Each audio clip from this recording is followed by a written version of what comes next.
The Royale community is filled with a lot of hypocrisy, so in today's video I am going to be addressing that. Alright, hi, TT here, and today we are going to be talking about how the Royale community is filled with a bunch of hypocrisy. Alright, so before the video starts, please make sure to like and subscribe and follow all of my socials. They will be linked in the description. Without further ado, let me get into the video now. Now, when I mean that the Royale community is filled with a bunch of hypocrisy, there are a bunch of examples that Royale community is incredibly indecisive about what they want, and we have been seeing that with the years of Royale Campus 3 and Campus 4's development, and I just really wanted to address that. And one of the first things that I started to realize with how hypocritical our community really is the amount of demand that people ask for the game. Like, for example, when a new update were to come out, and let's say we were all the way back in 2024 when the evening fall update was late, it just makes me think that our community has transformed into a community that just keeps asking and asking and asking. And of course, that's not our fault. We have been asking for a pretty long time, and it is understandable that we all do get restless. I am getting onto that later on in the video. So back to my example,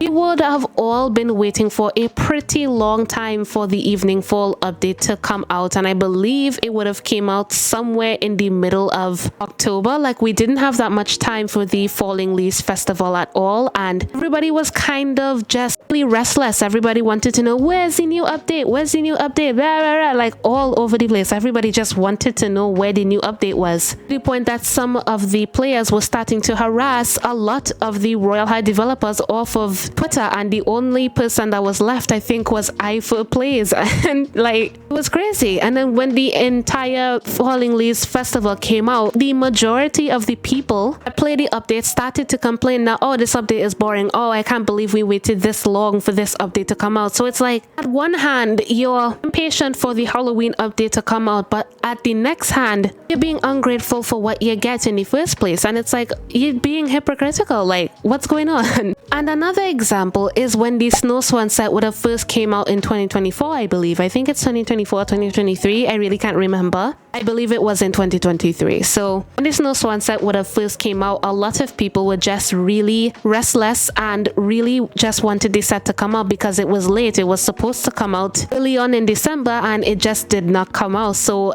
a lot of the people in the Royale community started to harass the developers again. I remember that the entire Beer Plays server, when Beer Plays was still prominently playing Royale and like streaming Royale and stuff like that, had to shut down her entire Discord server because they just kept on talking about the Snow Sunset. There were even rumors of some players going to the level of trying to dox Barbie and stuff like that, but I believe that was just a rumor and it never actually happened. And then eventually, when the Snow Swan set did came out, a lot of people were starting to degrade the set and call the set ugly and say that this is not what we wanted to wait for. It was mainly with the Snow Swan feathers that a lot of people didn't really like how it looked, and that kind of just shows how two-sided the Royale community truly is, because it's like, on one hand, your friends, or like some people in the community, could just be so unhinged and so mad at the fact that a digital set in a game is not out, to the point that you would go to the lengths of threatening to dox someone for a digital set in a game to come out. Then when it eventually comes out, you call it ugly and you degrade it. And that's the parts that I just don't really understand with Royale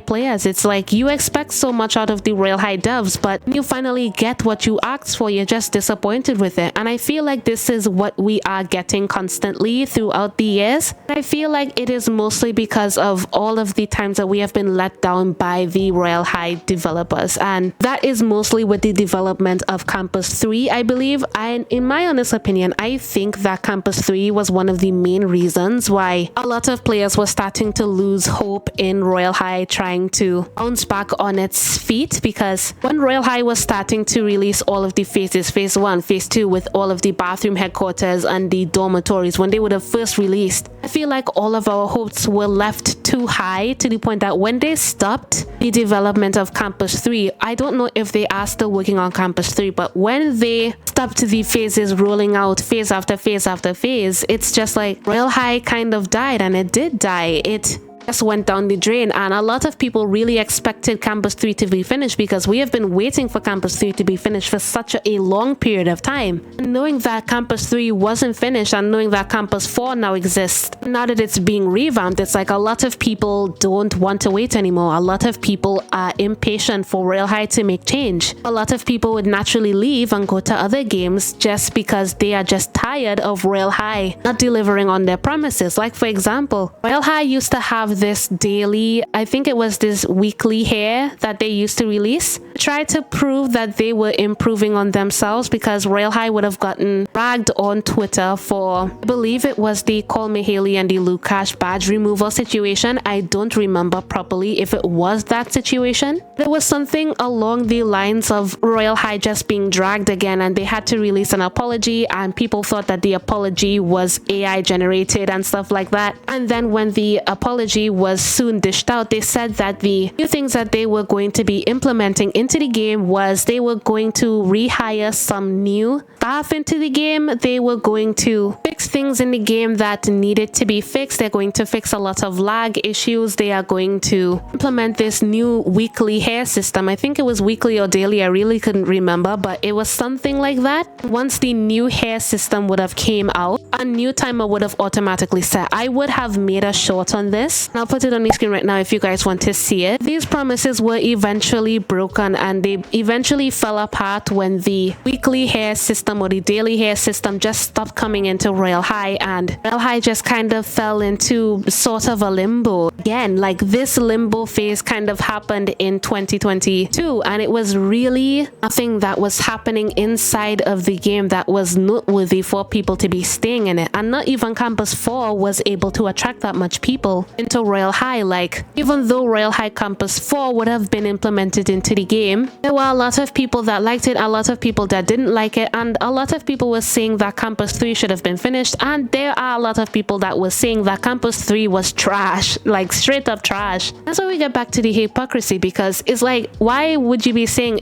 if Campus 3 was trash if Campus 3, aside from Campus 2 and Campus 1, was the only new things that we would have gotten for the entirety of 2023? Like, it's kind of insane how many examples I have for this. And another example I have for this is actually in the form of a comment that somebody would have commented under one of my videos, and the comment reads, "One thing I do want to point out about the community is that they don't want to buy the toys, yet some of them cross-trade money for the toy codes. I thought this was hypocritical because you're willing to bash the toys and yet you cross-trade Robux, diamonds, or money for toy codes. Just after I said that a couple of days later, someone got scammed from cross-trading for the toy code." And then this is the edit that they would have put underneath it, and they said, "Hey, so I know people have their opinions, but if you're willing to get the toy codes through cross-trading, you can, but I strongly recommend buying your own toy or having a parent buy it. There are scammers out there who are willing to take advantage of that trust, so I recommend buying the toys at your local Walmart or Target." Now, unfortunately, where I live in the Caribbean, there are no such thing, but a lot of people have to deal with cross-trading, and what this person had to say was completely true. They say to don't bash on the toys because the toys are being made by a Zionist company, but they still cross-trade for it. And what if that person that is cross-trading you the toy code actually bought that code directly from Jazz Warriors? Like, you're just as guilty for that, in my opinion. And as I would have said earlier on in the video, these are one of the main reasons why I think Royale High